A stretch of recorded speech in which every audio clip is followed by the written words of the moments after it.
एक छोटे से गांव में हरिया नाम का एक गरीब किसान रहता था। उसके पास खुद की जमीन नहीं थी, इसलिए वह दूसरों के खेतों में मजदूरी करता, खूब मेहनत करता, पर मिलने वाली मजदूरी के भरोसे कभी पूरा परिवार नहीं चल पाता था। उसकी पत्नी और छोटी बेटी सुमन साथ रहते थे, मगर उनकी हालत बहुत मुश्किल थी।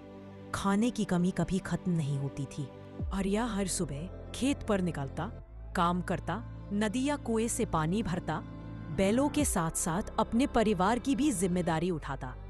लेकिन कुछ दिन ऐसे बीते कि गांव में काम ही नहीं मिला। भूखमरी का डर लगातार उसके मन को घेरे रहता।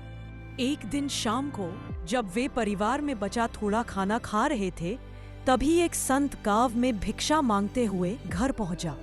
हरिया की बेटी बोल पड़ी, पिताजी, बचा हुआ खाना संत जी को दे देना चाहिए, मैं भूखी रह लूंगी। साधारण निर्णय लगे, लेकिन उसमें इंसानियत की सच्चाई थी। हरिया ने संत जी को मन से भोजन दिया।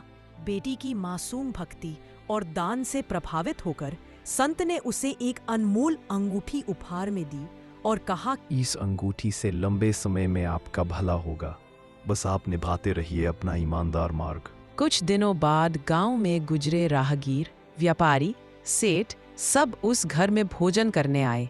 किसी ने दान दिया, किसी ने काम में सहायता की, और धीरे धीरे हरिया की किस्मत बदलने लगी।